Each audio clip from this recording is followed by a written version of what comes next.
Ngaleso sikhathi uJesu wadabula emasimini ngeSabatha. Abafundi bakhe babelambile, baqala ukukha izikhwebu, badla. Kodwa kwathi abaFarisi bekubona lokho, bathi kuye, "Khangela, abafundi bakho benza okungavunyelwayo ngeSabatha." Wathi kibo, "Kalifundanga yini okwenziwa nguDavida mhla elambile lababelaye ukuthi wangena endlini kaNkulunkulu, wadla izinkwa ezahlukaniselwe uNkulunkulu, ezingavunyelwe ukudliwa nguye lababelaye kodwa ngabaphristi bodwa na? Futhi kalifundanga yini emlayweni ukuthi ngeSabatha abaphristi bayalona iSabatha ethempelini, bangabi lacala na? Kodwa ngithi kini, kukhona lapha okukhulu kulethempeli. Aluba belisazi ukuba kutsho ukuthini ukuthi, ngifuna isihawu kulomhlatshelo, ngabe kalibalahlanga labo abangelacala, ngoba iNdodana yoMuntu iyinkosi yeSabatha." Wasuka lapho wangena esinagogeni labo. Kwakukhona umuntu olesandla esitshwabheneyo. Bambuza bathi, "Kuvunyelwe yini ukusilisa ngeSabatha?" ukuze bammangalele. Wathi kibo, "Nguphi umuntu wakini elemvu eyodwa, uba iwele emgodini ngeSabatha, ongayikuyibamba ayikhuphe na? Pho-ke umuntu udlula imvu kangakanani? Ngakho-ke kuvunyelwe ukwenza okulungileyo ngeSabatha." Wasesithi kulowo muntu, "Yelula isandla sakho." Waselula, sasiliswa, saba njengesinye. Basebephuma abaFarisi becebisana ngaye ukuba bangambulala kanjani. Kodwa uJesu esekwazi lokho wasuka lapho. Abantu abanengi bamlandela, wabasilisa bonke. Wabalayisisa ukuba bangamvezi, ukuze kugcwaliseke okwakhulunywa ngumphrofethi u-Isaya ukuthi, "Khangela, inceku yami engiyikhethileyo, othandekayo wami, othokoza ngaye umphefumulo wami. Ngizakubeka umoya wami phezu kwakhe. Uzakutshumayela ukulunga kubo abezizwe. Kayikubangisa, kayikumemeza. Kakho ozakwelizwa ilizwi lakhe ezindleleni.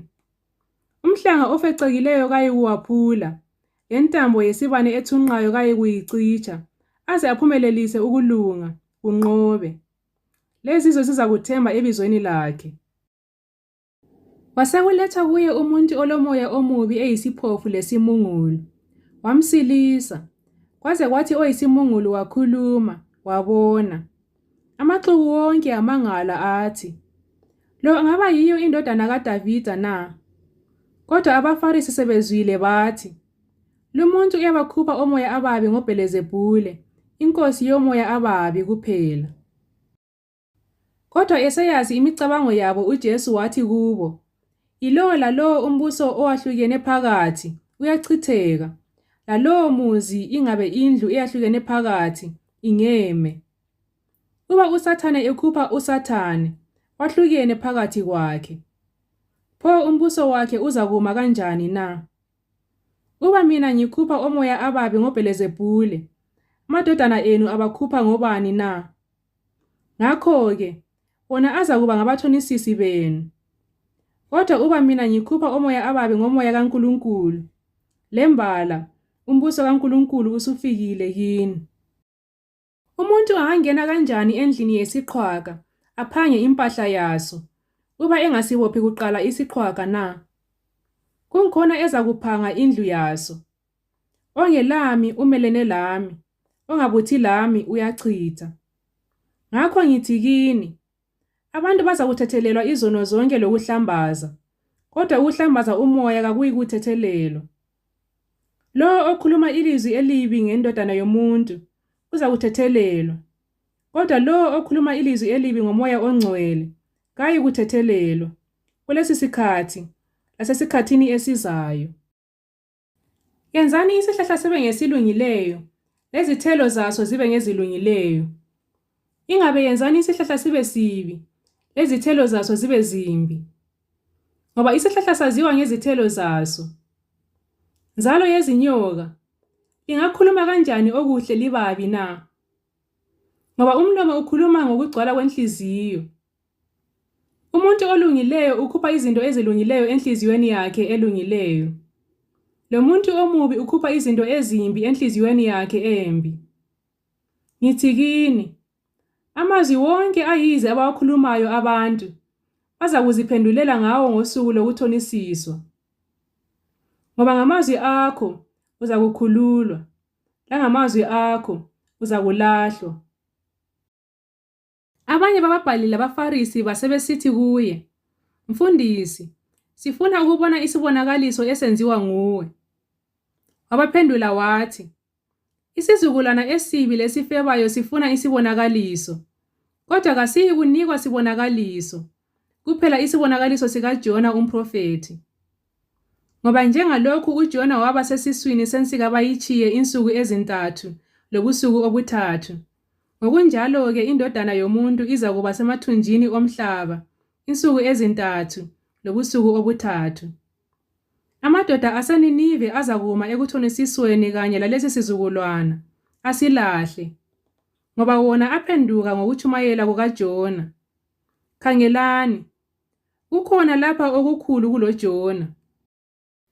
Inkosikazi yaseNingizimu izakuma ekuthonisisweni kanye lalesi sizukulwana isilahle, ngoba yona yavela emikhawulweni yomhlaba ukuba izekuzwa ukuhlakanipha kukaSolomoni. Khangelani, kukhona lapha okukhulu kuloSolomoni. Nxa umoya omubi esephumile emuntwini, uyadabula indawo ezomileyo efuna ukuphumula kodwa engakufumani. Ngakho uthi, ngizakubuyela endlini yami engaphuma kuyo, afike-ke ayifumane ize, ithanyelwe, ilungisiwe. Abesehamba, abuye labanye omoya abayisikhombisa ababi kulaye, bangene bahlale khona, kuthi ukucina kwalowo muntu kube kubi kulowokuqala. Kuzakuba njalo kulesi sizukulwana esibi. Kwathi esakhuluma emaxukwini, unina labafowabo bema ngaphandle befuna ukukhuluma laye. Omunye wathi kuye, khangela, unyoko labafowenu bemi ngaphandle, bafuna ukukhuluma lawe. Kodwa waphendula wathi kuye omtshelileyo, ngubani umama na? Labafowethu ngobani na? Waseselula isandla sakhe ngakubafundi bakhe, wathi, khangelani, nangu umama labafowethu. Ngoba ilo lalo owenza intando kaBaba osezulwini, nguye ongumfowethu, lodadewethu, lomama,